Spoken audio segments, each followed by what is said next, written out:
കേരളത്തിലെ ഏറ്റവും വലിയ IT മാൾ ഇനി വയനാടിന് സ്വന്തം. വയനാട്ടിൽ IT രംഗത്ത് പുതുചരിത്രം സൃഷ്ടിച്ച SM സോഫ്റ്റിന്റെ IT മാൾ സുൽത്താൻ ബത്തേരിയിൽ. അനവധി സേവനങ്ങൾ ഒരു കുടക്കീഴിൽ. ലോകോത്തര ലാപ്ടോപ്പ് ബ്രാൻഡുകളായ ഡെൽ, HP, ലെനോവോ എന്നിവയുടെ എക്സ്ക്ലൂസീവ് ഷോറൂമുകൾ. നിങ്ങളുടെ ഇഷ്ടപ്പെട്ട ഗെയിമിംഗ് എക്സ്പീരിയൻസ് ചെയ്ത് ബഡ്ജറ്റ് ഗെയിമിംഗ് കമ്പ്യൂട്ടർ സ്വന്തമാക്കാനുള്ള സൗകര്യം. ഇൻവെർട്ടർ, സോളാർ ഇൻസ്റ്റലേഷൻ, നൂതന സാങ്കേതികവിദ്യ ഉപയോഗിച്ച് കൃത്യതയിലും വേഗതയിലും ചെയ്യുന്ന മികച്ച സർവീസ് സെന്ററുകൾ, വിശാലമായ പാർക്കിംഗ് സൗകര്യം. SM soft IT mall Sultan Bathery. അല്ല ഇതാരാ? ആപ്പിളിന്റെ മരടിയല്ലേ? ആപ്പിളിന്റെ ഫോണും കണ്ടിനി, ജ്യൂസും കണ്ടിനി, പ്ലൈവുഡും ഉണ്ടാ. BWP grade Apple plywood. ചിതള് പിടിക്കൂല, പൂപ്പലും പിടിക്കൂല, ഉറക്കത്തൂല്ല. 25 കൊല്ലത്തെ വാറണ്ടിയാ കമ്പനി കൊടുക്കുന്നത്. ജനലും വാതിലും തുടങ്ങി ആശാരിപ്പണിക്ക് വേണ്ട എല്ലാ സാധനങ്ങളും ഇവിടെ കിട്ടും. ജാനോടുതി പിന്നെ സോളാർ വാട്ടർ ഹീറ്ററും ഇൻവേർട്ടറും ഇവിടെ ഉണ്ട്. ഇതാണ് മോഡുലർ കിച്ചൺ. ഇതിന്റെ പല മോഡലും ഇവിടെ ഉണ്ട്. ABC ഹാർഡ്വെയറിൽ കേരളത്തിലെ മുഴുവൻ കമ്പനികളുടെയും ബ്രാൻഡഡ് സ്റ്റീൽ ഡോറുകൾ കിട്ടും.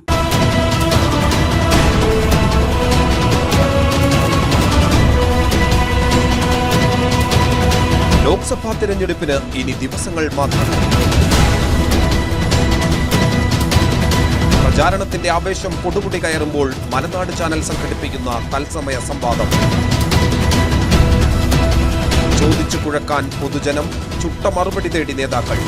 High range punch. കാത്തിരിക്കുക തൊട്ടടുത്ത ദിനങ്ങളിൽ നിങ്ങളുടെ നാട്ടിലും. എന്ത് കള്ളത്തരാ പറയണേ? അത് ആരാണെന്ന് പറയണേ? എന്തിന്റെ അടിസ്ഥാനത്തിലാ പറയണേ?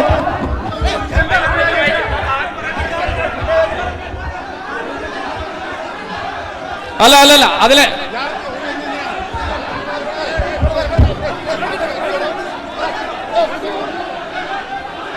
അല്ല എല്ലാവരും ഇരിക്കണം. അല്ല ഇങ്ങനെയാണെങ്കിൽ ചർച്ച മുന്നോട്ട് കൊണ്ടുപോകാൻ കഴിയില്ല. ഇരിക്കണം പ്ലീസ്.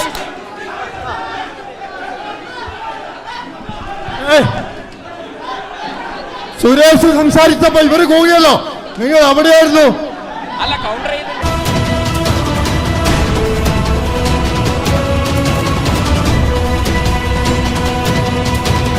ലോക്സഭാ തിരഞ്ഞെടുപ്പിന് ഇനി ദിവസങ്ങൾ മാത്രം.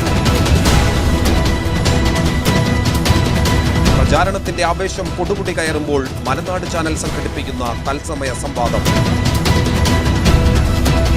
ചോദിച്ചു കുഴക്കാൻ പൊതുജനം, ചുട്ട മറുപടി തേടി നേതാക്കൾ. High range punch. കാത്തിരിക്കുക തൊട്ടടുത്ത ദിനങ്ങളിൽ നിങ്ങളുടെ നാട്ടിലും. നമസ്കാരം. SM soft computer, ABC hardware അവതരിപ്പിക്കുന്ന ഹൈ റേഞ്ച് പഞ്ച് ലോക്സഭാ തെരഞ്ഞെടുപ്പിനോടനുബന്ധിച്ചുള്ള പ്രത്യേക തത്സമയ സംവാദം ഇന്ന് മീനങ്ങാടിയിൽ. പ്രധാനമായും ഇന്ന് ചർച്ച ചെയ്യപ്പെടുന്നത് രാഷ്ട്രീയവും ഒപ്പം തന്നെ വികസനവും. രാഹുൽ ഗാന്ധി MP കഴിഞ്ഞ 5 വർഷം മണ്ഡലത്തിൽ നടപ്പിലാക്കിയ വികസന പ്രവർത്തനങ്ങൾ.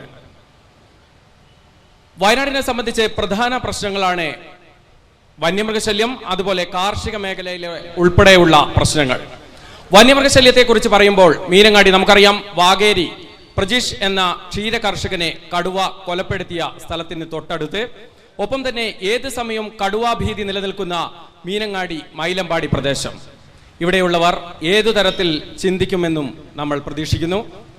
ഒപ്പം തന്നെ ഇന്ന് ഈ ചർച്ചയിൽ പങ്കെടുക്കുന്നത് UDF-നെ പ്രതിനിധീകരിച്ച് ശ്രീ KE വിനയൻ, അദ്ദേഹം KPCC സംസ്ഥാന കമ്മിറ്റി അംഗമാണ്.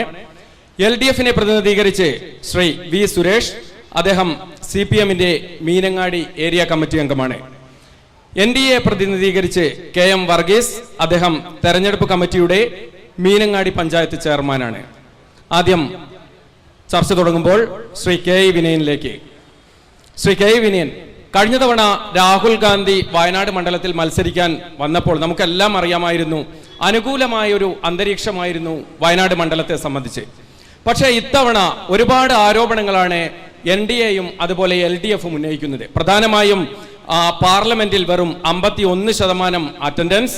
ഒപ്പം തന്നെ കഴിഞ്ഞ ദിവസങ്ങളിലെല്ലാം തന്നെ UDF പ്രവർത്തകർ രാഹുൽ ഗാന്ധിയുടെ ഒരുപാട് വികസന പ്രവർത്തനങ്ങൾ വീടുകളിലും മറ്റും എത്തിക്കുന്നുണ്ട് നോട്ടീസ് രൂപത്തിൽ. പക്ഷേ അതിൽ വയനാടിന്റെ പ്രധാന വിഷയങ്ങൾ, രാത്രിയാത്രാ നിരോധനം, റെയിൽവേ ഉൾപ്പെടെയുള്ള വിഷയങ്ങൾ പരിഹരിക്കപ്പെട്ടില്ല എന്നുള്ള ഒരു ആരോപണം ശക്തമായി തന്നെ നിലനിൽക്കുന്നു.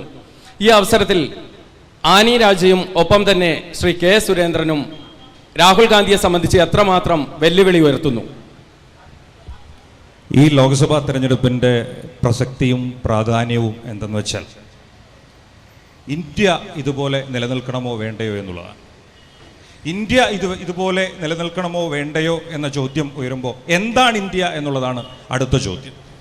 കേവലം കാശ്മീർ മുതൽ കന്യാകുമാരി വരെയുള്ള ദേശാതിർത്തികൾക്കപ്പുറം വിവിധ ഭാഷകൾ സംസാരിക്കുന്ന, വിവിധ മതങ്ങളിൽ വിശ്വസിക്കുന്ന, വിശ്വാസിയും അവിശ്വാസിയെയും ഉൾക്കൊള്ളുന്ന, വിവിധ സംസ്കാരങ്ങൾ, വിവിധ ആചാരാനുഷ്ഠാനങ്ങൾ, അങ്ങനെ വൈരുദ്ധ്യങ്ങൾ നിറഞ്ഞ ഇന്നിൻ്റെ ഇന്ത്യയെ ഇതുപോലെ നാളുകളിൽ മുന്നോട്ട് കൊണ്ടുപോകാൻ രാഹുൽ ഗാന്ധി നേതൃത്വം കൊടുക്കുന്ന മതനിരപേക്ഷ ജനാധിപത്യ മുന്നണിക്ക് മാത്രമേ സാധിക്കൂ എന്നുള്ളതാണ് ഈ തെരഞ്ഞെടുപ്പിൻ്റെ ഏറ്റവും പ്രധാനപ്പെട്ടത്. ഒരു ഭാഗത്ത് വെറുപ്പിൻ്റെ, വിദ്വേഷത്തിൻ്റെ പ്രത്യശാസ്ത്രം പ്രചരിപ്പിച്ചുകൊണ്ട് നരേന്ദ്രമോദിയും NDAയും, മറുഭാഗത്ത് വെറുപ്പിൻ്റെയും ഭിന്നിപ്പിൻ്റെയും പ്രത്യശാസ്ത്രത്തിന് ബദലായി സ്നേഹത്തിൻ്റെ ബദൽ അവതരിപ്പിച്ചുകൊണ്ട് രാഹുൽ ഗാന്ധി. ഇന്ന് അദ്ദേഹം കൽപ്പറ്റയിൽ പ്രസംഗിച്ചത് ഈ തെരഞ്ഞെടുപ്പിൻ്റെ പ്രധാന പ്രശ്നം എന്ന് പറഞ്ഞാൽ, ഒരു ഭാഗത്ത് വൺ നേഷൻ, ഒരു രാജ്യം, വൺ റിലിജ്യൻ, ഒരു മതം, വൺ ലാംഗ്വേജ്, ഒരു ഭാഷ, വൺ ലീഡർ, ഒരേ ഒരു നേതാവ്, അത്തരം ഒരാശയം ഒരു ഭാഗത്ത് നിൽക്കുമ്പോൾ അതിനു ബദലായി നെഹ്റു ഇന്ത്യക്ക് സംഭാവന ചെയ്ത, കോൺഗ്രസ് ഈ രാജ്യത്തിന് സംഭാവന ചെയ്ത ഇന്ത്യൻ ജനായത്ത് ഇതുപോലെ നിലനിന്ന് കാണാനുള്ള ഈ രാജ്യത്തിന്റെ നിലനിൽപ്പ് ചർച്ച ചെയ്യപ്പെടുന്ന അതിപ്രധാനമായ ഒരു തെരഞ്ഞെടുപ്പാണ്. ആ തെരഞ്ഞെടുപ്പിൽ ഇന്ത്യയിലെ എല്ലാ സംസ്ഥാനങ്ങളിലും ഫാസിസ്റ്റ് ഭരണകൂടത്തിനെതിരെയുള്ള ഒരു ബദലേത് എന്ന് ചോദിച്ചാൽ അത്തരം സമാന ചിന്താഗതികളുള്ള ഒരു രാഷ്ട്രീയ പാർട്ടികൾക്കും എതിരഭിപ്രായം പറയാനില്ലാത്ത ഒരേ ഒരു നേതാവായി ഇന്ത്യയിൽ വളർന്ന രാഹുൽ ഗാന്ധി നേതൃത്വം കൊടുക്കുന്ന, ആ മുന്നണി നേതൃത്വം കൊടുക്കുന്ന ഒരു തെരഞ്ഞെടുപ്പ് എന്നുള്ളതാണ് ഈ തെരഞ്ഞെടുപ്പിന്റെ പ്രാധാന്യം. വയനാടിനെ സംബന്ധിച്ചിടത്തോളം മറ്റ് ഒരു ലോക്സഭാ മണ്ഡലത്തിലെ സമ്മതിദായകർക്കും ലഭിക്കാത്ത ഒരു അസുലഭ നിമിഷമാണ് വയനാട് ജില്ലയിലെ ജനങ്ങൾക്ക് കിട്ടിയിട്ടുള്ളത്. അത്തരം ഒരു അവസരം ഇതിനു മുൻപ് കിട്ടിയപ്പോൾ വയനാട് അതിന്റെ ഉന്നത ജനാധിപത്യ ബോധം, കാരണം കോൺഗ്രസുകാർ മാത്രം വോട്ട് ചെയ്തത് കൊണ്ടല്ല രാഹുൽ ഗാന്ധി 4,30,000 വോട്ടിന് ഈ ലോക്സഭാ മണ്ഡലത്തിൽ നിന്ന് ജയിച്ചത്. കോൺഗ്രസിന്റെ വോട്ടുകൾ, മുസ്ലിം ലീഗിന്റെ വോട്ടുകൾ, CPM-ന്റെ വോട്ടുകൾ. ഈ രാജ്യം ഇതുപോലെ നിലനിന്ന് കാണണമെന്നും ഹിന്ദുവും ക്രിസ്ത്യനും മുസൽമാനും പരസ്പരം സ്നേഹത്തോടും സഹവർത്തിത്വത്തോടും കൂടി അധിവസിക്കണമെന്നും ആഗ്രഹിക്കുന്ന എല്ലാ വിഭാഗം ജനങ്ങളും അന്ന് വയനാടിന്റെ ഉന്നത ജനാധിപത്യ ബോധം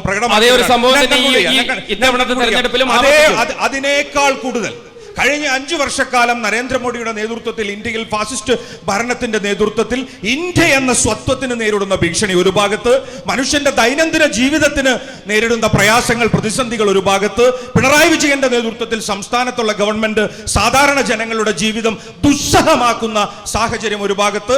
അപ്പൊ ഇത്തരം പലവിധ സാഹചര്യങ്ങൾ കൊണ്ട് ജനങ്ങൾ മാനസികമായി തീരുമാനമെടുത്തിരിക്കുന്നു. ആ പോരാട്ടത്തിന് നേതൃത്വം കൊടുക്കുന്ന, മറ്റെല്ലാത്തിനേക്കാളും ഉപരി ഇന്ത്യ എന്ന് പറയുന്ന ആശയം നിലനിൽക്കുന്നതിന് വേണ്ടിയുള്ള തീരോത്തമായ പോരാട്ടത്തിന് നേതൃത്വം കൊടുക്കുന്ന രാഹുൽ ഗാന്ധിയോട് ഐക്യപ്പെടാൻ, ഒപ്പം നിൽക്കാൻ, സമ്മതിദാനാവകാശം വിനിയോഗിച്ച് നിങ്ങൾ സധൈര്യം മുന്നോട്ട് പോകൂ, ഞങ്ങൾ നിങ്ങളോടൊപ്പം ഉണ്ട് എന്ന് പ്രഖ്യാപിക്കാനുള്ള അവസരമായാണ് ഈ തെരഞ്ഞെടുപ്പിനെ ആളുകൾ നോക്കിക്കാണുന്നത്. ദില്ലിയിൽ ഒരുപാട് സമരങ്ങൾ, ദേശീയ തലത്തിൽ ശ്രദ്ധിക്കപ്പെട്ട ഒരുപാട് സമരങ്ങൾക്ക് നേതൃത്വം നൽകിയ വ്യക്തിത്വമാണ് ആനി രാജ. എത്രമാത്രം ഒരു പ്രതീക്ഷയാണ് വയനാടിനെ സംബന്ധിച്ച്, അല്ലെങ്കിൽ വയനാട് മണ്ഡലത്തെ സംബന്ധിച്ച് ഏറ്റവും ആദ്യം തെരഞ്ഞെടുപ്പ് പ്രചാരണത്തിന് ഇറങ്ങിയത് LDF ആണ്. എന്താണ് പൊതുവെയുള്ള ഒരു വിലയിരുത്തൽ? പ്രിയമുള്ളവരെ, ഇവിടെ ഈ 18ാമത് ലോക്സഭാ തെരഞ്ഞെടുപ്പ് നമുക്ക് മുമ്പിൽ ഉന്നയിക്കുന്ന ചോദ്യം ആര് നമ്മുടെ ഭരിക്കണം എന്ന് മാത്രമല്ല, ഇന്ത്യ ഇന്ന് നാം കാണുന്നത് പോലെ പരമാധികാര, സ്ഥിതിസമത്വ, മതേതരത്വ, ജനാധിപത്യ റിപ്പബ്ലിക്കായി തുടരണോ വേണ്ടയോ, മതേതരത്വം, മതനിരപേക്ഷത ഇന്ത്യ രാജ്യത്ത് നിലനിൽക്കണമോ എന്ന ചോദ്യമാണ് ഈ തെരഞ്ഞെടുപ്പിന് നമുക്ക് മുമ്പിൽ ഉന്നയിക്കുന്നത്. അങ്ങനെ വരുമ്പോൾ മതേതരത്വം സംരക്ഷിക്കാൻ, സംഘപരിവാറിന്റെ ഫാസിസ്റ്റ് അതിപ്രസരത്തെ ചെറുത്തു നിൽക്കാൻ നമുക്ക് ആരുടെ കൂടെ നിൽക്കണം എന്നാണ് ഈ പാർലമെന്റിൽ നാം ഉന്നയിക്കുന്ന പ്രധാനപ്പെട്ട ചോദ്യം.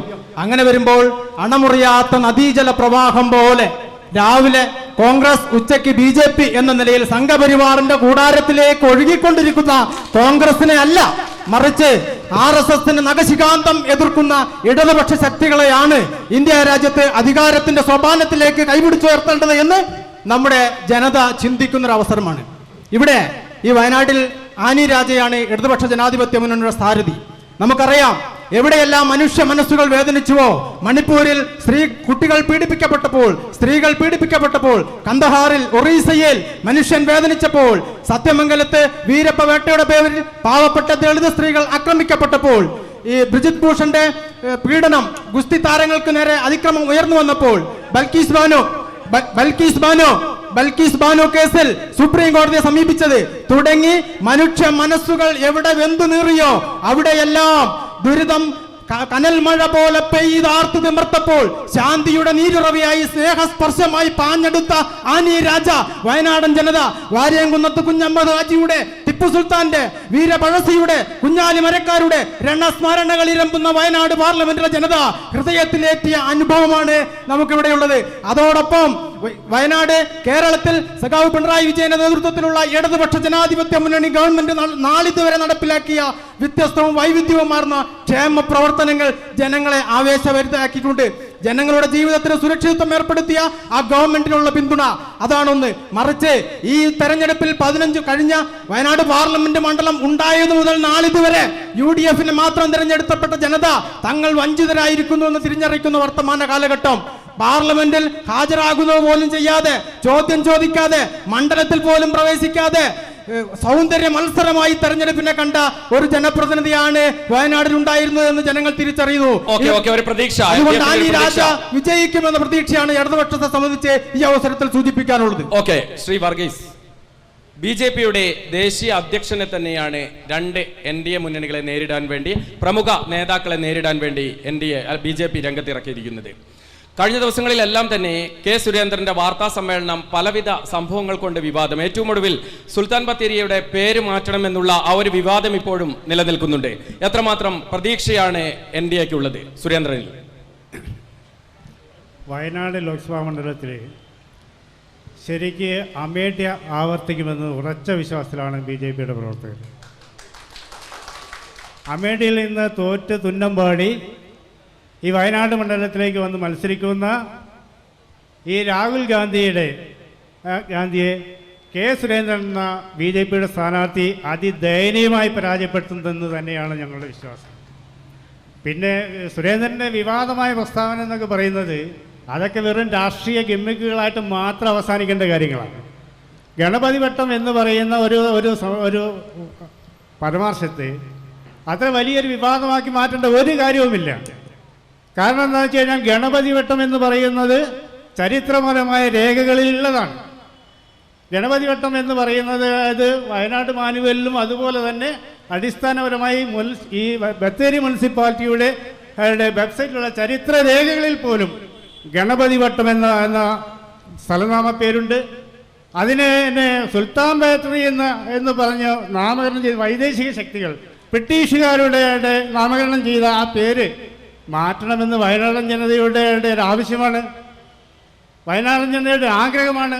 കാരണം എന്ന് വെച്ച് കഴിഞ്ഞാൽ ഈ പേര് മാറ്റുക എന്ന് പറഞ്ഞു കഴിഞ്ഞാൽ ഈ കേരളത്തിൽ എത്രയോ സ്ഥലങ്ങളിൽ പേരുമാറ്റം നടത്തിയിട്ടുണ്ട്, എത്രയോ മണ്ഡലങ്ങളിൽ, എത്രയോ സിറ്റികളിൽ പേരുമാറ്റം. വികസന പ്രവർത്തനങ്ങൾ പറയാതെ പേരുമാറ്റം കൊണ്ട് എന്ത് എന്നുള്ള ചോദ്യമാണ് വരുന്നത്. വികസന പ്രവർത്തനങ്ങൾ കാലഘട്ടങ്ങൾക്കനുസരിച്ചുള്ള വികസന പ്രവർത്തനങ്ങൾ ഇവിടെ നടത്തിയിട്ടില്ല എന്നുള്ളത് വയനാടിനെ സംബന്ധിച്ച് ഒരുപാട് പ്രശ്നങ്ങൾ അഭിമുഖീകരിക്കുന്നുണ്ട്. നമുക്കറിയാം, വന്യമൃഗശല്യം വയനാട്ടിൽ അതിരൂക്ഷമാണ്. വന്യമൃഗശല്യത്തെ പറ്റി ഈ വയനാട്ടിൽ നിന്ന് പോയിട്ടുള്ള രാഹുൽ ഗാന്ധി പാർലമെന്റിൽ എന്തെങ്കിലും ഒരു പ്രസ്താവന നടത്തിയതായിട്ട് ഇവിടുത്തെ UDF പറയാൻ പറ്റുമോ? ഒരു പ്രസ്താവന പോലും നടത്താതെ വെറും വാചക കസർത്ത് നടത്തുന്നു. അതായത് മൃഗങ്ങൾ ഇവിടെ ആക്രമണത്തിലൂടെ ജനങ്ങൾ മരണപ്പെടുമ്പോഴും പരിക്കൽ ഏൽക്കുമ്പോഴും ഒക്കെ തന്നെ ഈ നാട്ടിൽ വന്നിട്ടുള്ള ഈ പ്രസ്താവനകളല്ലാതെ പാർലമെന്റിനകത്ത് എന്ത് ശബ്ദമുയർത്തി എന്ന് പറയാൻ വേണ്ടി കഴിയുമോ? ഒരു ശബ്ദവും ഉയർത്താതെ ഈ വയനാടൻ ജനതയെ, ഈ കാർഷിക മേഖലയിലുള്ള മലയോര മേഖലയിലുള്ള കർഷക ജനതയെ പറ്റിക്കുന്ന ഒരു സംവിധാനമല്ലാതെ ഈ രാഹുൽ ഗാന്ധി ഈ വയനാടൻ ജനതയ്ക്ക് വേണ്ടി ഒന്നും ചെയ്തിട്ടില്ല. തീർച്ചയായും വയനാട് അമേഠി ആവർത്തിക്കുമെന്നാണ് അദ്ദേഹം ശുഭാപ്തി വിശ്വാസം പ്രകടിപ്പിക്കുന്നത്. പ്രേക്ഷകർക്ക് ചോദിക്കാം, ഒപ്പം തന്നെ ഈ മണ്ഡലത്തിന്റെ വികസനങ്ങൾ, ഒപ്പം രാഷ്ട്രീയവും ചോദിക്കാം.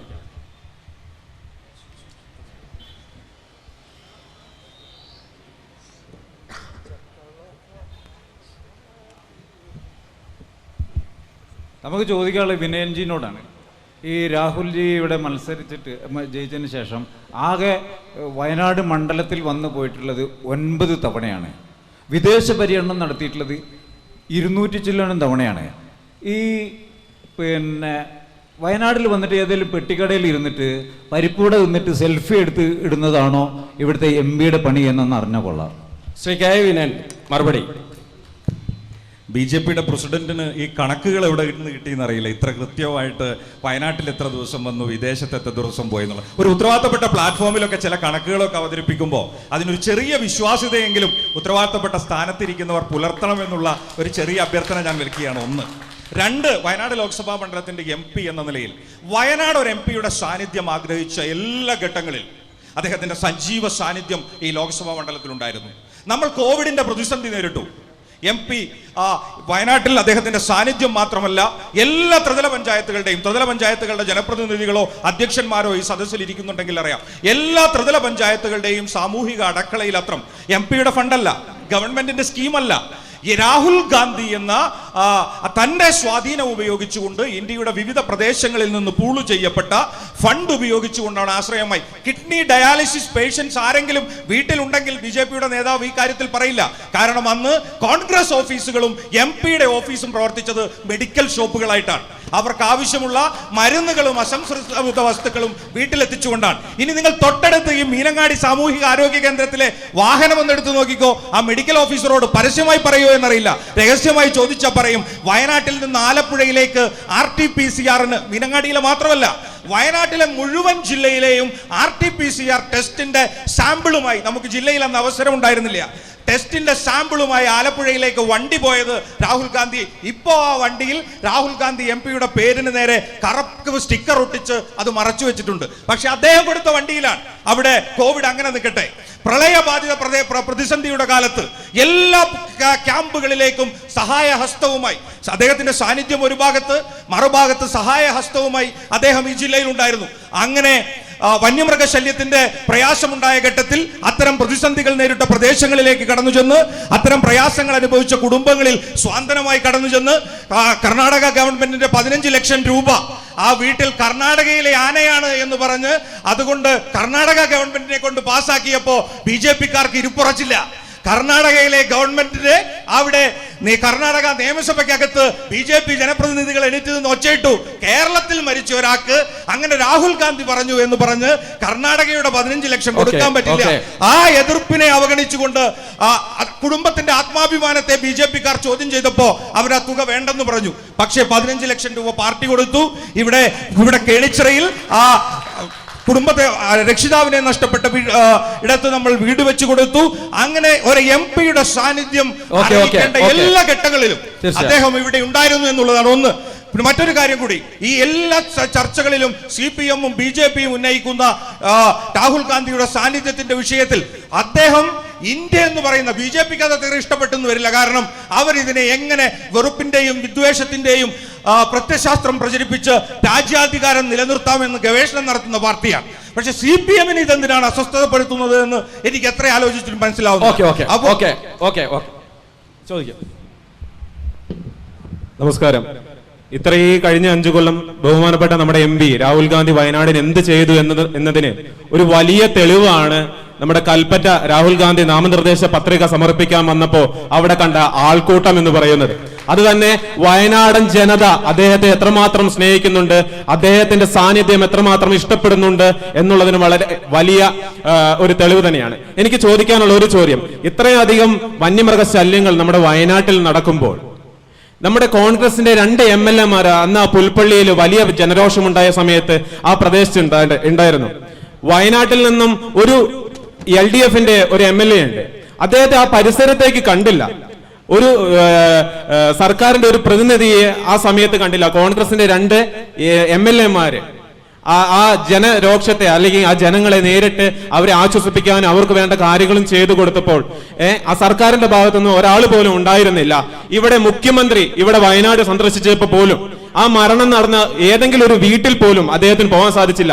പിന്നെ രാഹുൽ ഗാന്ധി ഇവിടെ 6ഓ 7ഓ തവണയെ വന്നിട്ടുള്ളൂ എന്ന് പറഞ്ഞിട്ടുണ്ടെങ്കിൽ ആ 7 തവണ വന്നപ്പോഴും 700ന്റെ ഉപകാരം വയനാടിന് ചെയ്തിട്ട് തന്നെയാ പോയേക്കുന്നത്. ഈ മുഖ്യമന്ത്രി തിരുവനന്തപുരത്ത് കിടക്കുന്ന മുഖ്യമന്ത്രി ഈ വയനാട്ടിൽ വന്നിട്ട് എന്നാ മാങ്ങാത്തല്ലേ ചെയ്തിരിക്കുന്നതെന്ന് ചോദിക്കാം. ശ്രീ സുരേഷ്, പ്രധാനമായും മുഖ്യമന്ത്രിയുടെ ഒരു സാന്നിധ്യം, ഒപ്പം തന്നെ ഈ രാഹുൽ ഗാന്ധി MP-ക്ക് ഇത്തരത്തിൽ ഒരു ജനപിന്തുണ ഇല്ലെങ്കിൽ എങ്ങനെയാണ് നാമനിർദ്ദേശ പത്രികാ സമർപ്പണത്തിനെത്തിയപ്പോൾ ഇത്രയും ആളുകൾ കൂടിയതെന്നാണ് ചോദിക്കുന്നത്. മറുപടി. ആളുകൾ കൂടിയതിന്റെ കെമിസ്ട്രി ഒക്കെ നമുക്ക് വേറെ പരിശോധിക്കാം. കൂടിയ ആളുകൾ ഹെലികോപ്റ്റർ വരുമ്പോൾ അങ്ങനെ മേലോട്ട് നോക്കിയിട്ട് പറഞ്ഞത് ഇനി 5 കൊല്ലം മേലോട്ട് നോക്കേണ്ട ഗതികേട് ഉണ്ടാവരുതെന്നാണ് പറഞ്ഞത്. മേലോട്ടാ നോക്കിയത്. അതുപോട്ടെ, ഇവിടെ വയനാട്ടില് പിന്നെ പ്രധാനമന്ത്രി വന്നോന്നാ ചോദ്യം. രാഹുൽ ഗാന്ധി വന്നോന്ന് വെച്ചപ്പോ മുഖ്യമന്ത്രി വന്നോന്ന് ചോദിക്കുമ്പോൾ രാഹുൽ ഗാന്ധിയുടെ സാന്നിധ്യം പ്രശ്നമല്ല എന്നുള്ള രീതിയിലാണ്. രാഹുൽ ഗാന്ധിന്റെ സാന്നിധ്യം ഏത് സമയത്തും വിസിബിൾ അല്ലെങ്കിലും ഈ എന്താ പറയാ മാലാക രൂപത്തിലൂടെ ഉണ്ടായിരുന്നാണ് അവതരിപ്പിച്ചത്.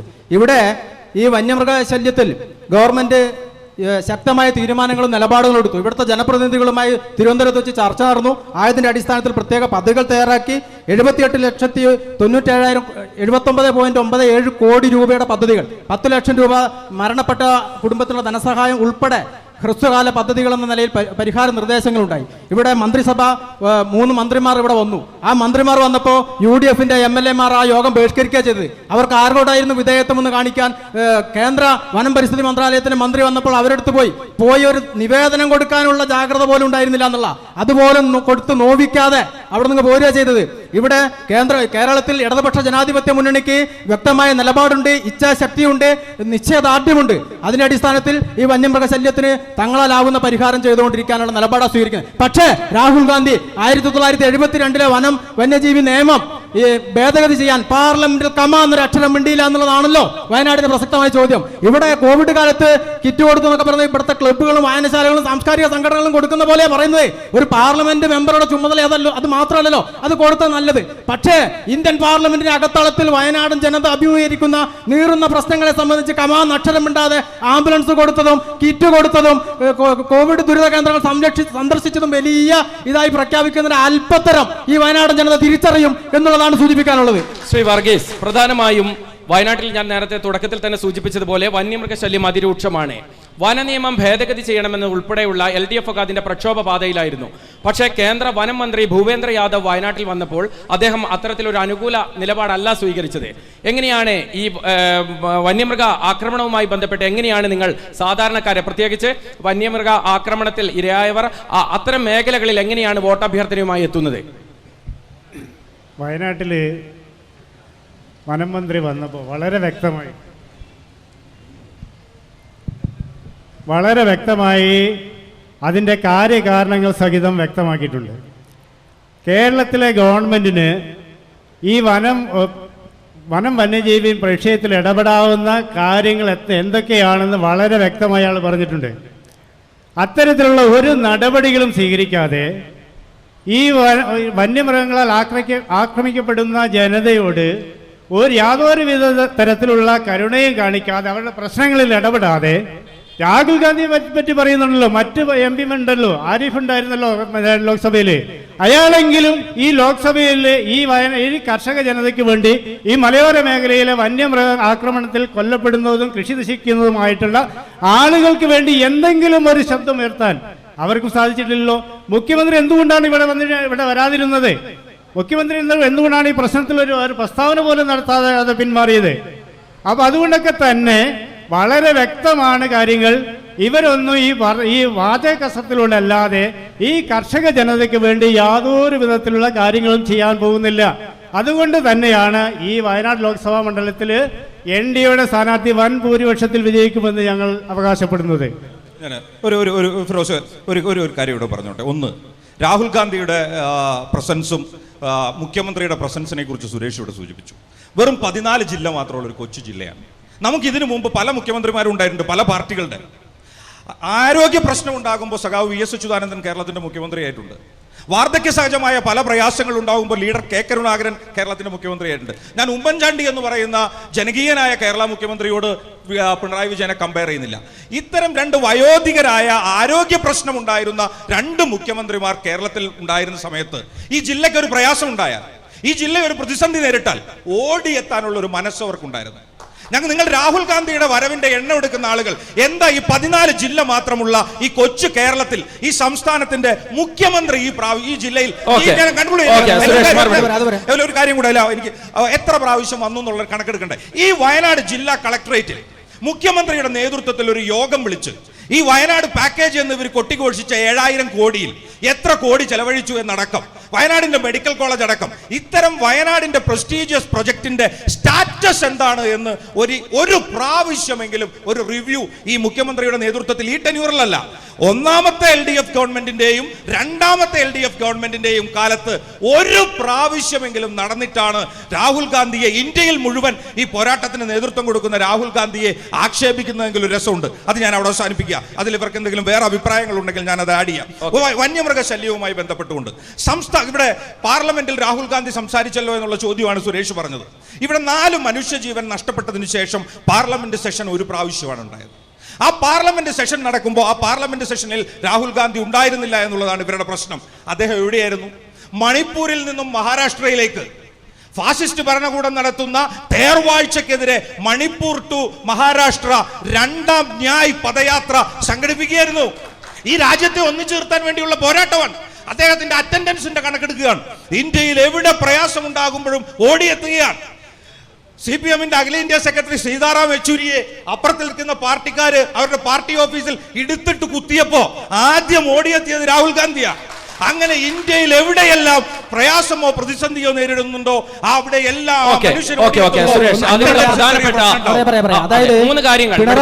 പിണറായി വിജയൻ 140 മണ്ഡലത്തിന്റെ മുഖ്യമന്ത്രി, കേവലം 7 മണ്ഡലത്തിന്റെ പ്രതിനിധിയാണ് രാഹുൽ ഗാന്ധി. കേരള സംസ്ഥാനത്തിന്റെ മുഖ്യമന്ത്രിയോടാണ് ഈ 7 നിയോജകമണ്ഡലം ഉൾപ്പെടുന്ന വയനാട് പാർലമെന്റിന്റെ പ്രതിനിധിയെ കമ്പയർ ചെയ്യുന്നത്. മറ്റൊന്ന് ജനകീയത. ഉമ്മൻചാണ്ടിന് അത്ര ജനകീയത ഇല്ലാന്നാണ് സൂചിപ്പിച്ചത്. ഉമ്മൻചാണ്ടിന് അത്ര ജനകീയത ഇല്ലാത്തതുകൊണ്ടാണ് രണ്ടാമതും പിണറായിക്ക് തുടർഭരണം കേരളത്തിലെ ഗവൺമെന്റ് കൊടുത്തത്. ഉമ്മൻചാണ്ടി ഭരിച്ചതിന് ശേഷമാണല്ലോ വന്നത്. അപ്പൊ ജനകീയത അവിടെ നിൽക്കട്ടെ. പിന്നെ ഈ പാർലമെന്റിൽ ഓൺലൈൻ മീറ്റിംഗിൽ പോലും പങ്കെടുക്കാത്ത ജനപ്രതിനിധിയാണ് ഈ രാഹുൽ ഗാന്ധി.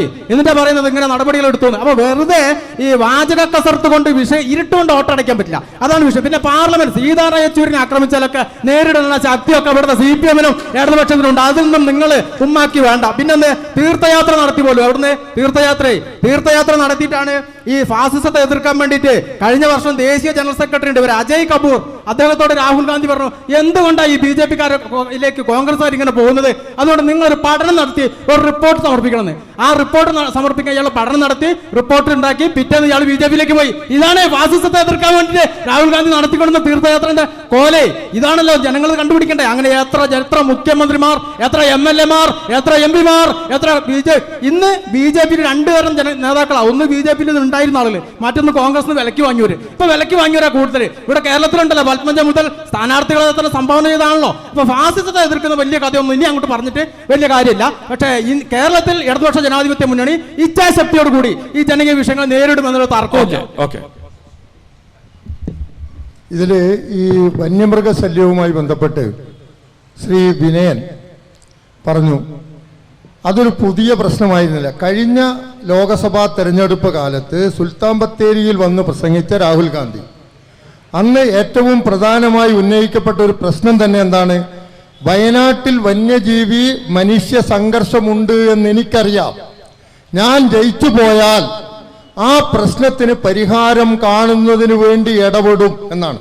അപ്പൊ രാഹുൽ ഗാന്ധി ഈ കഴിഞ്ഞ ഇവിടെ 4 മനുഷ്യർ മരിച്ചപ്പോഴല്ല ഈ പ്രശ്നം നിലനിൽക്കുന്നത്, അതിനു മുമ്പ് തന്നെയുണ്ട്. അതൊരു വിഷയമാണ്. പിന്നീട് നമ്മുടെ ഈ പ്രശ്നത്തിൽ തന്നെ രാഹുൽ ഗാന്ധി ഇവിടെ വന്നു, പല പ്രാവശ്യം പോയി. പക്ഷേ രാഹുൽ ഗാന്ധി ഈ പ്രശ്നത്തിൽ പാർലമെന്റിൽ എന്ത് ചോദ്യം ഉന്നയിച്ചു എന്നുള്ളതാണ് ഒന്ന്. രണ്ടാമത്തെ വിഷയം, നമ്മുടെ നിരവധി പ്രശ്നങ്ങൾക്ക് പരിഹാരം കണ്ടെത്തേണ്ടത് കേന്ദ്ര വനം പരിസ്ഥിതി മന്ത്രാലയമാണ്. കേന്ദ്ര വനം പരിസ്ഥിതി മന്ത്രാലയത്തിന്റെ കൈവശത്ത് നിന്ന് നേടിയെടുക്കേണ്ട വിഷയം ഇന്ത്യൻ പാർലമെന്റിൽ ഉന്നയിക്കുകയും വനം പരിസ്ഥിതി മന്ത്രാലയത്തിൽ ഇടപെടുകയും ചെയ്യേണ്ടത് നമ്മുടെ MP-യുടെ ചുമതലയാണ്. അതിനാണ് നമ്മൾ MP-നെ തെരഞ്ഞെടുക്കുന്നത്. ആ MP ഓരോ വിഷയം എടുക്കാം. നമ്മുടെ ചുരം വളവ് വീതി കൂട്ടൽ, ഏതെങ്കിലും തരത്തിലുള്ള ഒരു പ്രശ്നം, ഒരു സബ്മിഷൻ പാർലമെന്റിൽ ഉന്നയിച്ചിട്ടുണ്ടോ? നമ്മുടെ ബദൽപാത, നമുക്ക് ബദൽപാത ലഭിക്കണം, അതുമായി ബന്ധപ്പെട്ട ഏതെങ്കിലും ഒരു ചോദ്യം പാർലമെന്റിൽ ഉന്നയിച്ചിട്ടുണ്ടോ? നമ്മുടെ രാത്രിയാത്രാ പ്രശ്നം പറയുമ്പോൾ കോൺഗ്രസ് ഗവൺമെന്റിന്റെ കാലഘട്ടത്തിലാണ് രാത്രിയാത്രാ നിരോധനം ഉണ്ടാവുന്നത്. കേരളത്തിൽ നിരോധനം ഇല്ല. രാത്രിയാത്രാ നിരോധനം കേരളത്തിന്റെ ഫോറസ്റ്റ് അതിർത്തി കഴിഞ്ഞ് കർണാടകയിലേക്ക് പ്രവേശിക്കുമ്പോഴാണ് ആ പ്രശ്നം. അതിനുശേഷം സുപ്രീം കോടതിയിൽ കേസ് വന്നു. 500 കോടി രൂപ മുടക്കിൽ ആകാശപാത പണിതുകൂടെ എന്ന് സുപ്രീം കോടതി ചോദിച്ചു. അതിന്റെ പകുതി പണം സംസ്ഥാന ഗവൺമെന്റിന് വഹിച്ചുകൂടെ എന്ന് ചോദിച്ചു. 250 കോടി കെട്ടിവെക്കാമെന്ന് സംസ്ഥാനം പറഞ്ഞു.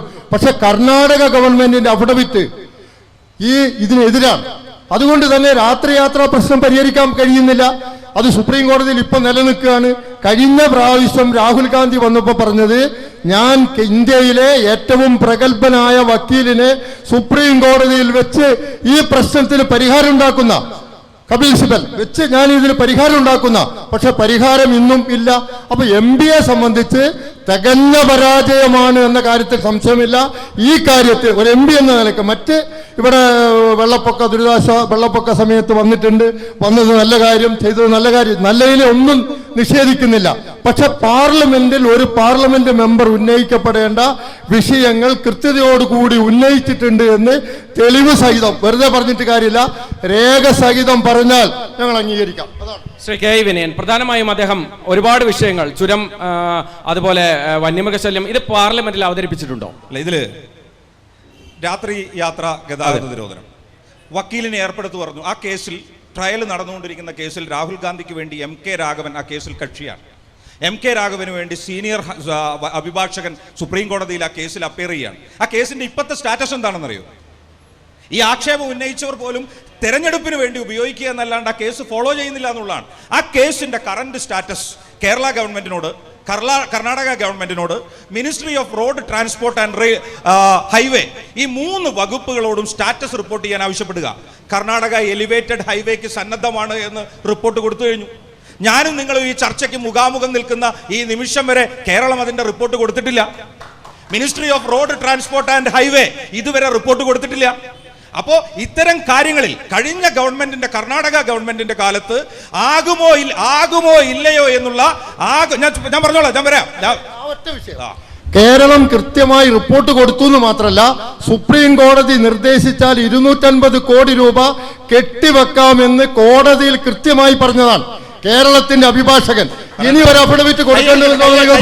അപ്പോ ആടിനെ പട്ടിയാക്കരുത്, അത് ശരിയല്ല. പേപ്പട്ടിയുമല്ല. ഈ അബ്ബാസ്ക പറഞ്ഞ ഈ ആർഗ്യുമെന്റ് എവിടെയാണെന്നറിയോ? 1 കൊല്ലം മുന്നെയാണ് കൊടുത്തത് തന്നെയാണ്. ഏറ്റവും ലേറ്റസ്റ്റ് ആയി അവിടെയും ആ പറഞ്ഞതിന്റെ തൊട്ട് അടുത്തൊരു ലൈനുണ്ട്. ഈ റോഡിനൊരു ബദലുണ്ടോ എന്ന് സുപ്രീം കോടതി ചോദിച്ചു.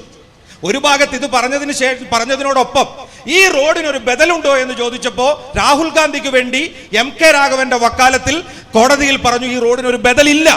പക്ഷെ കേരളത്തിന്റെ ട്രാൻസ്പോർട്ട് സെക്രട്ടറി ജ്യോതികുമാർ കൊടുത്ത കേരളത്തിന്റെ അഫിഡവിറ്റ് പറയുകയാണ് ഈ റോഡിനൊരു ബദലുണ്ട്. എങ്കിൽ എന്തുകൊണ്ട് ആ ബദൽ ട്രൈ ചെയ്തുകൂടാ എന്ന് കോടതി ചോദിച്ചു. അപ്പൊ അത്തരത്തിലൊരു ചിന്തയിലേക്ക് കോടതിയുടെ പ്ലാറ്റ്ഫോമിനെ കൊണ്ടുവരാൻ നഞ്ചങ്കോട് ഫിറോസിന് അത്തരം വാർത്തകൾ കൈകാര്യം ചെയ്ത പ്രാദേശിക ചാനൽ എന്ന നിലയിൽ ആ വാർത്തകളെ കുറിച്ചൊരു ധാരണയുണ്ടാവും. ഗോണിക്കുപ്പ നഞ്ചങ്കോട് വഴി ഇതിന് ബദലുണ്ട് എന്ന് പറഞ്ഞ റിപ്പോർട്ട് കൊടുത്ത് അത്തരം ചർച്ചയിലേക്ക് കൊണ്ടുവന്നവരാണ്. അപ്പൊ അത്തരത്തിൽ ആ കേസ് നമ്മൾ വളരെ കർക്കശമായി ഫോളോ ചെയ്യുന്നു. സുപ്രീം കോടതിയിൽ കൃത്യമായി വക്കീൽ ഹാജരാകുന്നു.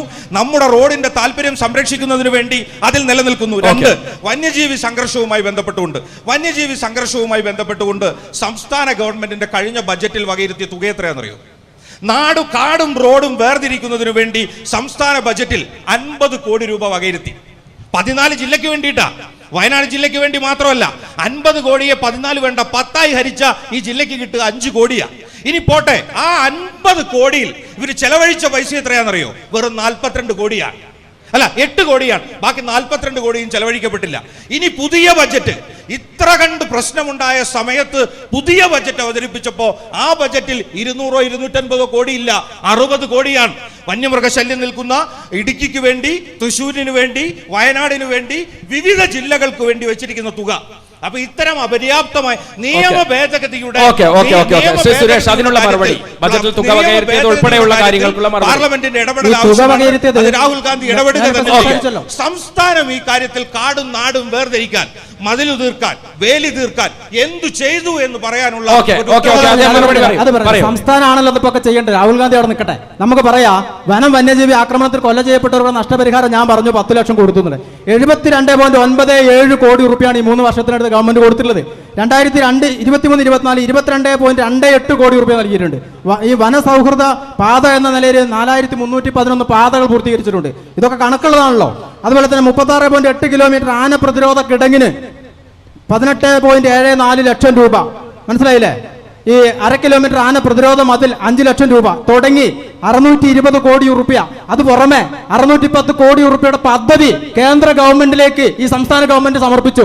രാഹുൽ ഗാന്ധി ഒരു അക്ഷരം ഉണ്ടിയോ? സംസ്ഥാന ഗവൺമെന്റ് കൊടുത്തിട്ടില്ല എന്ന് തന്നെ കരുതുക. ഞാൻ ഈ പറഞ്ഞതൊക്കെ കളവെന്നും കരുതുക, സമർത്ഥിക്കുക. പക്ഷേ 620 കോടി റുപ്യയുടെ പദ്ധതി തയ്യാറാക്കി കൊടുത്തല്ലോ. പ്രതിബദ്ധതയുള്ള ഒരു രാഷ്ട്രീയ നേതൃത്വം, ഒരു പാർലമെന്റ് അംഗം എന്താ പറയേണ്ടത്? അവിടെ ചർച്ച ചെയ്യണ്ടേ? 620 ഇല്ലെങ്കിൽ ന്യായമായ പണം കൊടുക്കാൻ ഇടപെടണ്ടേ? ഇടപെട്ടിട്ടില്ലല്ലോ. കേരളത്തോട് ശത്രുതാ മനോഭാവമല്ലേ സ്വീകരിച്ചത്? പിന്നെ അതൊക്കെ പോട്ടെ, ഒരു ദേശീയ നേതാവ് എന്ന നിലയിൽ കർണാടക ഭരിക്കുന്നത് കോൺഗ്രസ് അല്ലേ? ഒരു മധ്യസ്ഥ ശ്രമം നടത്താലോ. കോടതി ഇരിക്കുന്ന വിഷയം അവിടെ ഇരിക്കട്ടെ, അവിടെ വിറ്റൊക്കെ പറഞ്ഞല്ലോ. അങ്ങനെ ചെറുവിരൽ അനക്കാതെ മൈക്കിന്റെ മുമ്പിൽ വന്നിട്ട് എന്താ പറയാ, അതര വ്യായാമം നടത്തിയിട്ട് വലിയ കാര്യമില്ല. അതുകൊണ്ട് ചെയ്യുന്ന കാര്യം വസ്തുതാപരമായി പരിശോധിച്ച് ആളുകളെ കബളിപ്പിക്കരുത്. അതാണ് അതിന്റെ വിഷയം. ഈ വയനാട് പാക്കേജുമായി ബന്ധപ്പെട്ട ഒരു ഗവൺമെന്റ് പ്രഖ്യാപിച്ച 7000 കോടി രൂപ വയനാട് തരുമെന്ന് പറഞ്ഞിരുന്നു. എത്ര രൂപ ഈ മേഖലയിൽ ചെലവഴിച്ചു എന്ന് കഴിഞ്ഞ ദിവസം ശ്രീ ടി സിദ്ദിഖ് MLA നിയമസഭയിൽ ചോദ്യം ഉന്നയിച്ചു. പദ്ധതിയുടെ പ്രവർത്തനം നടന്നു വരുന്നു, 1 രൂപ പോലും ചെലവഴിച്ചില്ല എന്നാണ് അദ്ദേഹത്തിന് സംസ്ഥാന സെക്രട്ടേറിയറ്റിൽ നിന്ന് ലഭ്യമായ വിവരങ്ങളുടെ അടിസ്ഥാനത്തിൽ ലഭ്യമായത്. മാത്രമല്ല ശ്രീ രാഹുൽ ഗാന്ധി ഇവിടെ കിറ്റ് കൊടുത്തു എന്ന് പറയുന്നു. കിറ്റ് മാത്രമല്ല അദ്ദേഹം കൊടുത്തത്, ഈ നാട്ടിലെ നിരവധി അംഗൻവാടികൾ സ്മാർട്ട് അംഗൻവാടികളാക്കി. എന്തിന് കോൺഫ്ലിക്റ്റ് നടക്കുമ്പോൾ വനവന്യജീവി സങ്കേതവുമായി ബന്ധപ്പെട്ടുകൊണ്ട് അവർക്ക് കാടിനകത്ത് പോകാൻ ആധുനിക രീതിയിലുള്ള വാഹനമില്ല എന്ന് പറഞ്ഞ് ഞങ്ങൾക്ക് ആകെ ഒരു ലാത്തി മാത്രമേ ഞങ്ങളുടെ കയ്യിലുള്ളൂ. വന്യമൃഗങ്ങളെ ആക്രമിക്കുമ്പോൾ അതിന് പ്രതിരോധിക്കാൻ ഞങ്ങൾക്ക് സംവിധാനമില്ല എന്ന് പറഞ്ഞ രാഹുൽ ഗാന്ധിയാണ് ആധുനിക സൗകര്യങ്ങളുള്ള വാഹനം വനം വകുപ്പിന് നൽകിയത് എന്നുള്ള കാര്യം നാം തിരിച്ചറിയണം. സംസ്ഥാന ഗവൺമെന്റിന് ഒരു ലാത്തിക്ക് അപ്പുറം അവർക്ക് പ്രതിരോധിക്കാൻ ആവശ്യമായ നടപടികളൊന്നും ചെയ്യാൻ കഴിഞ്ഞിട്ടില്ല എന്നുള്ള വസ്തുത നിലനിൽക്കുകയാണ്. അപ്പൊ വയനാട് പാക്കേജ് അവിടെ നിൽക്കുക. വയനാടിന്റെ മെഡിക്കൽ കോളേജ് ഈ വയനാട്ടിലെ ജനങ്ങൾ കുറെ കാലമായിട്ട് കളിപ്പിക്കുന്നല്ലോ. മടക്കിമലയിൽ മെഡിക്കൽ കോളേജ് ആരംഭിക്കാൻ വേണ്ടി തറക്കല്ലിട്ട് അതിന്റെ റോഡിന് നിർമ്മാണത്തിന് ഫണ്ട് അനുവദിച്ച് റോഡ് നിർമ്മാണവും കഴിഞ്ഞു. അതിനുശേഷമാണ് ഈ ഗവൺമെന്റിന് ബോധ്യപ്പെട്ടത് അത് തരിശു ഭൂമിയാണ്, ചതുപ്പ് നിലമാണ് എന്ന് പറയുന്ന സാഹചര്യം ഉണ്ടായത്. പിന്നീട് അവിടുത്തെ MLA ഞാൻ പ്രതിജ്ഞാബദ്ധമാണെന്ന് ശ്രീ CK ശശീന്ദ്രൻ പറയുകയുണ്ടായി. ശ്രീ CK ശശീന്ദ്രൻ നേതൃത്വത്തിൽ അത് വിംസ് ഹോസ്പിറ്റലിൽ എടുക്കാൻ വേണ്ടി തീരുമാനിച്ചു. അത് കഴിഞ്ഞ് അത് നടക്കാതെ വന്നു കഴിഞ്ഞപ്പോൾ വീണ്ടും ചുണ്ടേൽ എസ്റ്റേറ്റ് എടുക്കാൻ തീരുമാനിച്ചു. ഇപ്പോൾ അമ്പായത്തോടേക്ക് ഈ സാധനം കൊണ്ടുപോയി ആരുടെ താല്പര്യങ്ങൾ സംരക്ഷിക്കുന്നതിന് വേണ്ടിയാണെന്ന് ഒന്ന് വ്യക്തമാക്കിയാൽ കൊള്ളാം. സുരേഷ് മറുപടി. ഈ മെഡിക്കൽ കോളേജ് വേറെ ആരുടെ താല്പര്യമല്ല, വയനാട് ജനതയുടെ താല്പര്യം സംരക്ഷിക്കാനാണ്. CK ശശീന്ദ്രൻ പറഞ്ഞിട്ട് നടപ്പിലാക്കിയിട്ടുണ്ട്. കേന്ദ്ര പരിസ്ഥിതി വനം വകുപ്പ് മന്ത്രാലയത്തിന്റെ സർട്ടിഫിക്കറ്റ് കിട്ടാതെ അവിടെ ഉണ്ടാക്കാൻ കഴിയില്ല. മാനന്തവാടിയിലെ മെഡിക്കൽ കോളേജ് ഇന്ന് ജനകീയ ആരോഗ്യ കേന്ദ്രമാണ്. 80ലധികം സ്പെഷ്യാലിറ്റി വിഭാഗത്തിൽപ്പെട്ട ഡോക്ടർമാർ, 15 ജൂനിയർ ഡോക്ടർമാർ, അതിനു പുറമെ ട്യൂട്ടർമാരായ ഡോക്ടർ നിരവധി. പ്രതിമാസം 1.5 ലക്ഷം പേർക്കാണ് അവിടെ ചികിത്സ നൽകിക്കൊണ്ടിരിക്കുന്നത്. മാത്രമല്ല ട്രിയാജ് സംവിധാനങ്ങളോടുള്ള കാഷ്വാലിറ്റി വിഭാഗം, അത്യാഹിത വിഭാഗം, പുതിയ പേവാർഡ്, ജീവൻ രക്ഷാ മരുന്നുകൾ 600 പരം, ബാക്കിയുള്ള മരുന്നുകൾ ലോക്കൽ പർച്ചേസിംഗിനുള്ള അനുമതി, നഴ്സിംഗ് കോളേജ്, ഇങ്ങനെ ഈ 45 ഇതാണ് വയനാട് മെഡിക്കൽ കോളേജ് മാനന്തവാടി. നിങ്ങൾക്ക് പ്രകോപനം ഉണ്ടാവും, പ്രകോപിച്ചിട്ട് കാര്യമില്ല. ഇത് വസ്തുതയാണ്. വയനാട് മെഡിക്കൽ കോളേജ് ജനകീയ ആരോഗ്യ കേന്ദ്രമായി പരിവർത്തനപ്പെടുത്താൻ പ്രതിബദ്ധതയുള്ള ഇടതുപക്ഷ സർക്കാർ അത് നടപ്പിലാക്കിക്കൊണ്ടിരിക്കുക. എന്നാൽ ആ മെഡിക്കൽ കോളേജിന് വേണ്ട കേന്ദ്ര സഹായം എന്തെങ്കിലും എത്തിക്കാൻ ഈ പാർലമെന്റിലെ ജനപ്രതിനിധിക്ക് കഴിഞ്ഞിട്ടുണ്ടോ? ഒരു ചെറുവിരൽ അനക്കിയില്ലല്ലോ. പിന്നെ നിങ്ങൾ ഇതൊക്കെ ചെയ്യാണ്ട് ഇടതുപക്ഷവും നിങ്ങൾ നോക്കുകുത്തി, നിങ്ങൾ ഇങ്ങനെ റഫറിന്റെ പണിയാ, വിസിലടിക്കുക, അങ്ങോട്ടും ഇങ്ങോട്ടും. അതാണോ MPയുടെ പണി? ഇതൊക്കെ ചെയ്തിട്ടുണ്ട്, പോരായ്മകളുണ്ട്, അത് ഞങ്ങൾ പരിശോധിച്ചിട്ടുണ്ട്, തിരുത്തും, വീണ്ടും ജനകീയമാക്കി കൊണ്ടുവരാൻ പദ്ധതികൾ ആവിഷ്കരിക്കും. ഇതാണ് ഒരു നയം, അതൊരു ജനകീയ നയമാണ്. നിങ്ങളുടെ എന്തെങ്കിലും സംഭാവന ഈ വയനാടിന്റെ വികാസവുമായി ബന്ധപ്പെട്ടുണ്ടായിട്ടുണ്ടോ? ഒരു ഇഞ്ച് സംഭാവനയില്ല, ഒരു സംഭാവനയില്ല. ഈ വയനാട് വികസിച്ചിട്ടുണ്ടെങ്കിൽ അതല്ല ഈ വയനാട് ജില്ല പോലും ഉണ്ടായത് ഇടതുപക്ഷ ജനാധിപത്യ മുന്നണി ഇച്ഛാശക്തിയുടെ ഭാഗം. ഇവിടെ എന്ത് പദ്ധതി വന്നിട്ടുണ്ടെങ്കിലും അത് ഇടതുപക്ഷ ജനാധിപത്യ മുന്നണിയുടെ നേട്ടമാണ്. അത് ഈ ജനങ്ങൾ നെഞ്ചോട് ചേർത്ത് പിടിക്കും. ഈ തെരഞ്ഞെടുപ്പിൽ നിങ്ങൾ എത്ര ബഹളം വെച്ചിട്ടും എത്ര രാഹുൽ ഗാന്ധിയെ പരിശുദ്ധവൽക്കരിച്ചിട്ടും ഫലമില്ല. പിന്നെ വയനാട് പാക്കേജ്, തുരങ്കം, ബദൽപാത, വയനാട് മെഡിക്കൽ കോളേജിന്റെ ഫണ്ട്, ഇതൊരു സമഗ്ര പദ്ധതിയാ. വയനാട്ടിലെ കാർഷിക പ്രതിസന്ധിക്ക് പരിഹാരം കാണാൻ വിദ്യാഭ്യാസ മേഖലയുടെ പ്രതിസന്ധി പരിഹരിക്കാൻ സമഗ്ര പദ്ധതി തയ്യാറാക്കി നടപ്പിലാക്കി വരികയാണ്. അത് പാച്ചക്കള്ളം പറഞ്ഞാൽ അത് പാച്ചക്കള്ളം പറഞ്ഞാൽ ഇപ്പോൾ അർദ്ധരാത്രിയാന്ന് പറഞ്ഞാൽ നടപ്പിലാകില്ല. ഒരു സമഗ്ര പദ്ധതിയാണ്. ആ സമഗ്ര പദ്ധതി ഈ നാട്ടിൽ നടപ്പിലാക്കും. അത് ഈ ജനയുടെ സേവനത്തിന് അത്യന്താപേക്ഷിതമായ നിലയിൽ നടപ്പിലാക്കും. അല്ല, ഇതില് ഇങ്ങനെ പറഞ്ഞു പോകാൻ പറ്റില്ല. ഇതിൽ വസ്തുതാരഹിതമായ കാര്യങ്ങൾ ഇങ്ങനെ പറഞ്ഞു പോവുകയും ആളുകൾ നിന്ന് ശരിയാണെന്ന് ധരിക്കുകയും ചെയ്യുന്ന ഒരു സാഹചര്യം ഉണ്ടാവാൻ പറ്റില്ല. ഒരു ഗവൺമെന്റ് ഫിറോഷെ, ഒരു ഗവൺമെന്റ് ഇന്നലെ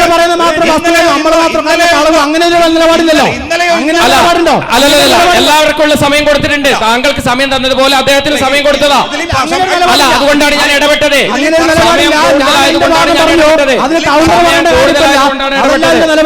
അതല്ല നിലപാട്. ഒരു മിനിറ്റ്.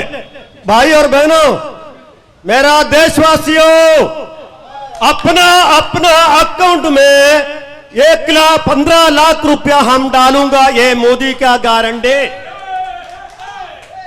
15 ലക്ഷം രൂപ നിങ്ങളുടെ അക്കൗണ്ടിൽ ഇടുന്നു പറഞ്ഞാണ് മോദി.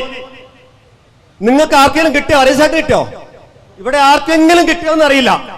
ഒന്ന്, പെട്രോള് 50 രൂപയ്ക്ക് പെട്രോള്, 50 രൂപയ്ക്ക് ഡീസല്, എത്രയോ പൈസക്ക് ഗ്യാസ് കിട്ടിയില്ലേ? എല്ലാവർക്കും കിട്ടിയില്ലേ? അത് BJP കാരനോട് സുരേഷിനോട് ഒരു ചോദ്യം. സുരേഷിനോടല്ല, പ്രതിയോട്. ഇപ്പൊ ഈ മെഡിക്കൽ കോളേജിൽ എന്തൊക്കെയോ സൗകര്യങ്ങളുടെ കഥ പറഞ്ഞല്ലോ. ആ മെഡിക്കൽ കോളേജിൽ നിന്ന് എന്തിനാണ് താലൂക്ക് ഹോസ്പിറ്റലിലേക്ക് റെഫർ ചെയ്യുന്നത്? ഒരു ചോദ്യം. ഈ ബസ്സില് മുഖ്യമന്ത്രി ഉലകം ചുറ്റിയ ആ ബസ് ഇതിൽ മുഴുവൻ നിർത്തി വെറുതെ കള്ളത്തരം എങ്ങനെ പറയിപ്പിക്കാൻ ആങ്കർ അത് ശ്രദ്ധിക്കണം. അവതാരകനെയാണ് വിഷയം. അവതാരകൻ വെറുതെ നിൽക്കാണോ? എന്തെന്നാണ് ചങ്ങായിമാരെ പറയണത്? അവതാരകൻ അങ്ങനെ പറയാൻ പാടില്ലല്ലോ. എന്ത് കള്ളത്തര പറയണേ? അത് ആരാണത് പറയണേ? എന്തിന്റെ അടിസ്ഥാനത്തിലാണ് പറയണേ?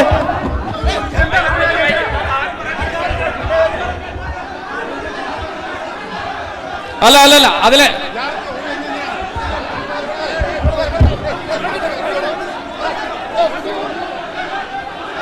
അല്ല, എല്ലാവരും ഇരിക്കണം. അല്ല, ഇങ്ങനെയാണ് ചർച്ച മുന്നോട്ട് കൊണ്ടുപോകാൻ കഴിയില്ല. ഇരിക്കണം പ്ലീസ്.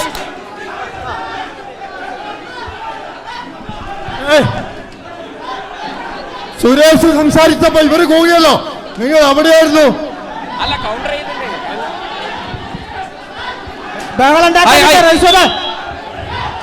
പ്ലീസ്.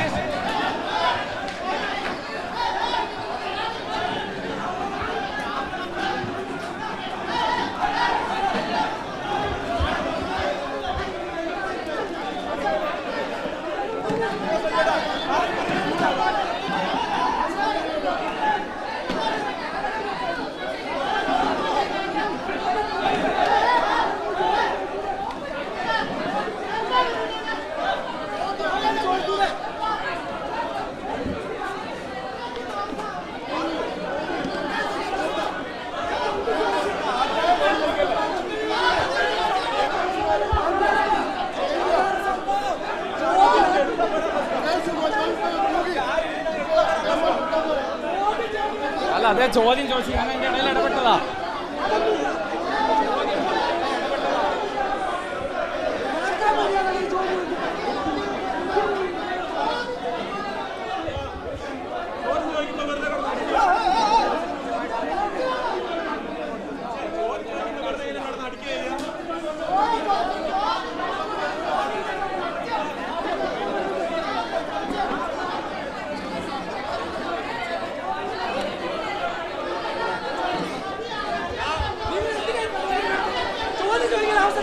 അല്ല, ചോദ്യം ചോദിക്കാൻ എല്ലാവർക്കും കൃത്യമായിട്ട് അവസരം കൊടുത്തിട്ടുണ്ട്. അല്ല, നമ്മളെ എങ്ങനെയാണെന്ന് അറിയില്ലല്ലോ.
പരിപാടി നിർത്തിക്കളാം. ഹലോ ഹലോ, ഇങ്ങനെ സംഘർഷത്തിലേക്ക് പോവുകയാണെങ്കിൽ നമുക്ക് ചർച്ച നിർത്തേണ്ടി വരും. എല്ലാവർക്കും കൃത്യമായ സമയമാണ് ചർച്ചയിൽ കൊടുക്കുന്നത്.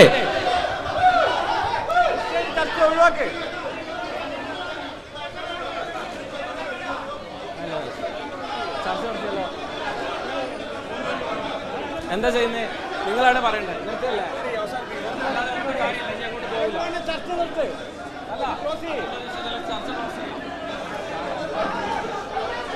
എടാ, ഒരു ക്യാമറ പെട്ടെന്ന് പിടിക്കാൻ പറ.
ഈ ചർച്ച ഇവിടെ പൂർണ്ണമാവുകയാണ്. നമ്മൾ വിചാരിച്ചത്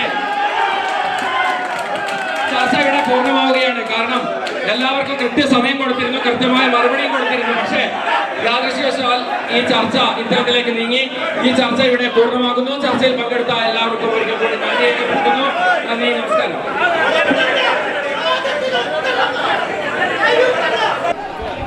നോക്കാം. ഈ ചർച്ച ഇവിടെ പൂർണ്ണമാവുകയാണ്. നമ്മൾ വിചാരിച്ചത് ചർച്ച ഇവിടെ പൂർണ്ണമാവുകയാണ്. കാരണം എല്ലാവർക്കും കൃത്യസമയം കൊടുത്തിരുന്നു, കൃത്യമായ മറുപടിയും കൊടുത്തിരുന്നു. പക്ഷേ യാദൃശ്യവശാൽ ഈ ചർച്ച ഇത്തരത്തിലേക്ക് നീങ്ങി. ഈ ചർച്ച ഇവിടെ പൂർണ്ണമാകുന്നു. ചർച്ചയിൽ പങ്കെടുത്ത എല്ലാവർക്കും ഒരിക്കൽ കൂടി നന്ദി രേഖപ്പെടുത്തുന്നു. നന്ദി, നമസ്കാരം.